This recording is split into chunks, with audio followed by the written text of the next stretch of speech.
Hey guys, welcome back. I have a partner here. He's gonna help me get some stuff done because I am behind. Well, not really behind. I just need to get a lot of flowers in the ground, and he is home for vacation, so we're gonna get some stuff done and we're gonna put him to work. So, just to give you a recap, I have these flowers right here. We'll go through some of them afterwards, but we're going to get those in the ground. I have some other ones that I finally know the color, so I can put those where I need to as well. I have some potting up I need to do. These are not the ones we'll be potting up. The Lisianthus are going to go over into the cut flower section, so we're going to take care of those. I have some pots ready for us, some soil. So at the very end of potting, we're going to take it easier and pot up some tomatoes. I'll show you what that looks like. So this is the potting section. We're just going to come over here in the shadier part of the garden, and we're going to go ahead and up pot some of these. They desperately need to get out. Some of them got a little burnt. Even though I had them in a more shadier area, they did get a little bit of singeing, a little singed happen.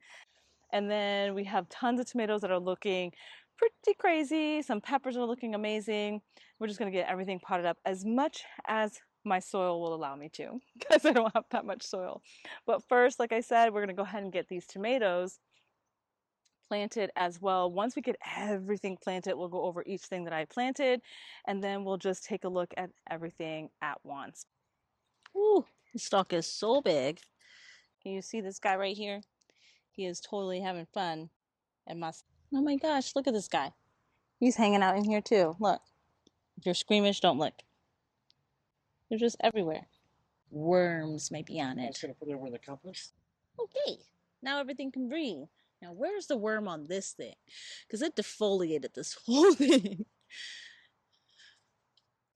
I was really hoping to get cabbages and stuff this year, but I might have to try again during the fall when things are like dead or going away anyway.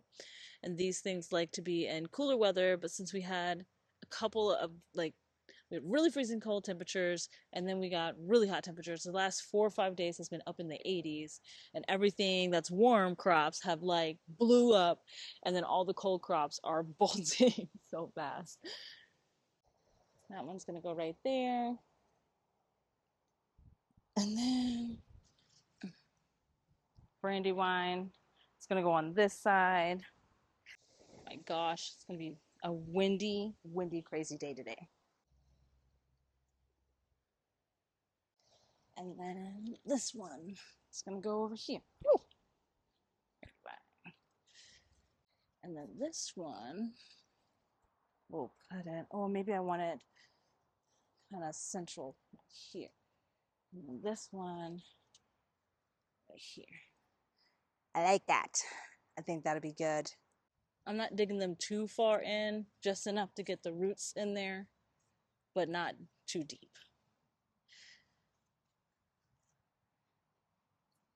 He's on the dry side. And that's the thing. Now that they're really big, they definitely need to be in here because they just aren't holding enough moisture like they were before.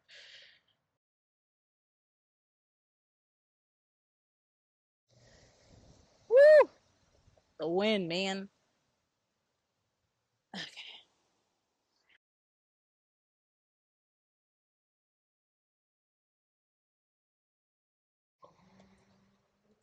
Because I still want them to have some space to breathe. Oh, it landed really nicely. And then I'm probably gonna zigzag them a little bit. Yeah. This one's gonna zigzag them. So that one's front, back. Then this is gonna be the opposite.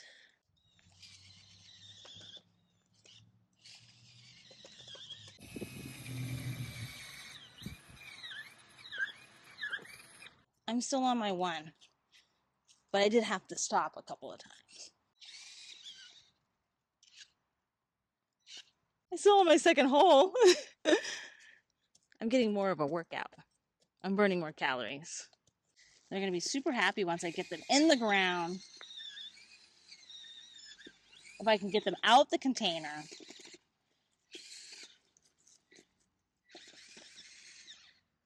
Okay, we got that one.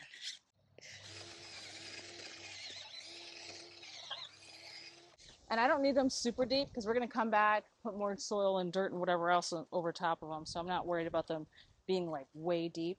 Since we do have, these were in bags. yeah, they keep them to keep them from drying out while in transit and to keep the soil in, which is really nice. Otherwise, the soil would have been everywhere.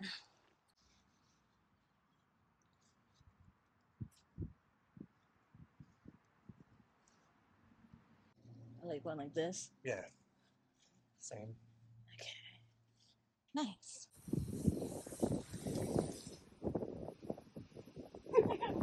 I think I've flooded them enough for now. It is so filled in this bed. This bed is so full. Alright guys, drink that. Now you have this whole bag to grow.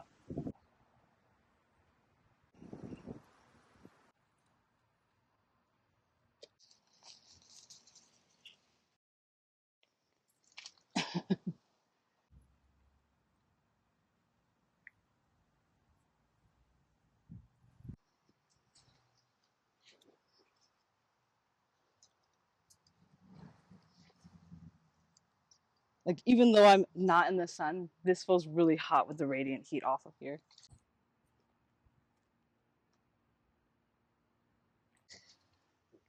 Okie dokie. It looks awful right now.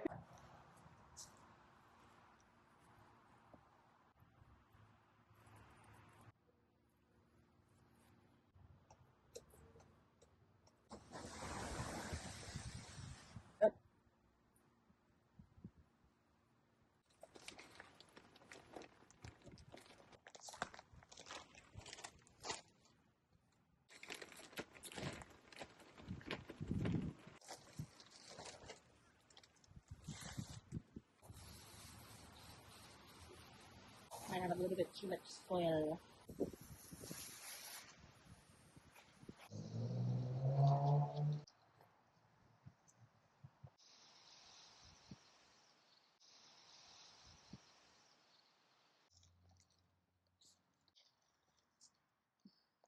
Isn't it a pretty soil? I like it. Try not to get it on the plants too much. That was the plan.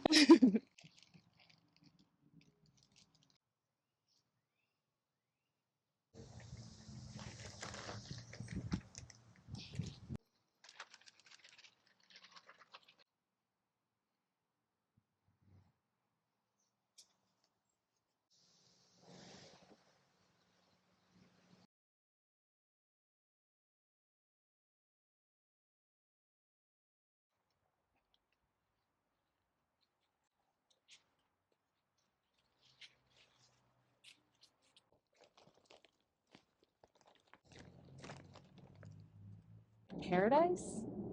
Ooh, look. Still has really good roots.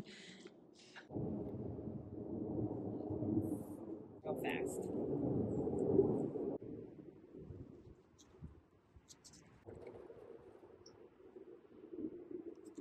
Now we have this little spot for either Snowdrift or I think it's Mini Vista White.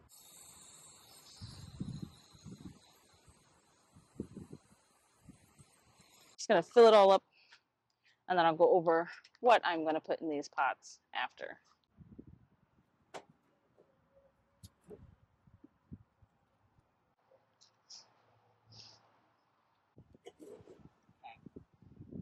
Oh, look at this cool design I just made.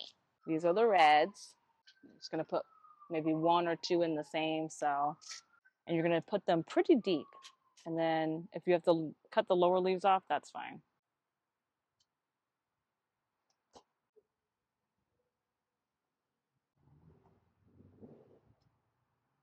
I have these guys in here.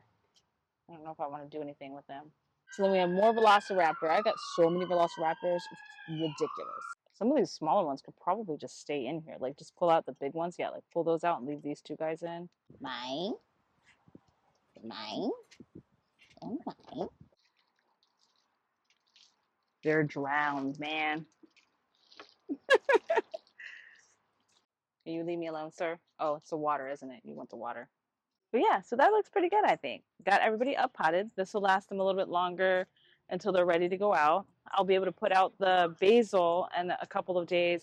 If they get too chilly, I'll probably take the basils inside and the peppers inside. But everything else is a perennial, so I don't think I need to worry about all the other guys. Just the peppers. So this tray right here, I'll probably just take it inside, even if there is perennials in here with it. He's hanging in on there. I think I pulled him up too much. You don't need to bury your peppers deeper than the stem. But yeah, so I think we're good. All right, so just to recap. Oh, of course, the fountain just turned off as soon as we come over here. It doesn't like us very much. So just to recap, we have where the whole theme is supposed to be the lavender, purple, and whites for this year. So something calming, something not too bright and big. I realized after doing the impatiens I did last year that the colors that I did was like punchy orange, punchy pink, and punchy purple. And together, it was very tropical. And as much as one might like tropical in a drink, I wasn't really excited about the tropical throughout the backyard. It wasn't really my vibe. And I think lavender and creams as our annual to kind of just out throughout the garden would be nice and a calming effect. I do have other colors throughout the entire backyard, but they're not all grouped together in that manner to make it so tropical. So down here we have in the front in a zigzag offsetting pattern is our Super Tuya Bordeaux. Then we also have in the back in the same manner, not straight lines, but zigzagged is the Superbena Sparkling Amethyst. So I'm hoping to get a little bit more of that. There's not a whole lot of white right now, but the Sparkling Amethyst does kind of have a little bit of, they do have a pretty decent white around the edges. I'm not too sure, but for some reason this one right here, I don't know if just all the flowers just died off of them, this one at once. I did give them a good drink. I have been fertilizing every couple of when it's gotten a little too hot. I did get pretty cold the last couple of nights, so that might be part of the reason, but the Bordeaux is kicking it really good. If you do buy the Bordeaux this year, it does have the updated, I guess, genetics that gives it the new look that it has. It's not as purple, in my opinion, as it was before. Now it has more of a fuchsia purple kind of look to it. It's not as subdued. It's a little bit more punchy, but not too punchy. I did put two Super Tuyas up here. These I think are the Super Tuya Jazzberry. I'm going to put something white in the center just to keep with the theme. These will start to die if they're in the straight sun. They were just starting to peter out anyway. Now they have come back and they're not as bad. They're still a little floppy, so I might have to trim them, give them a little haircut, and then it will fill around there pretty good. I also want to mention how my wee bit innocent hydrangea, this one is not doing as well. We did get really, really cold weathers, and some of the fresh growth that was coming through, I think got nipped, but new growth is coming from the bottom. But this one on this side is doing way better. Like you can barely even see the old stems from last year. So it's looking pretty good. I just need to give it a nice little haircut and I think it'll fill out pretty nicely. It gets sun, but just not quite as much sun this late in the afternoon. And it's about almost 2 o'clock. They're just the same mixture of plants, different pansies that we had that wintered over, because if you don't know, pansies are technically a perennial. They can handle quite a bit of cold. And as long as you give them a little bit more of a shadier spot, depending on your location, you can basically just keep them alive. I did want to show you my boxwoods too. I think these were the Sprinter boxwoods that we got last year. Don't mind how small the one on the front is. I may have weed whacked it a little, but the one in the back is growing quite a lot. You can tell the difference between the new growth and the old growth, but it's looking really nice. Like I don't see any diseases on it at all. The leaves are really, really fresh. I don't see any kind of diseases or anything on them. I want to say it's at least, 2 or 3 inches just this year alone. It's got a lot of growth on it from last year. I mean, just starting in the spring. So hopefully that one will catch up. I do have to get some placeholders taken out of here. But other than that, that is it for this video. I hope you guys enjoy your gardens. Go out there, garden more, and I will see you in the next one. Bye, guys.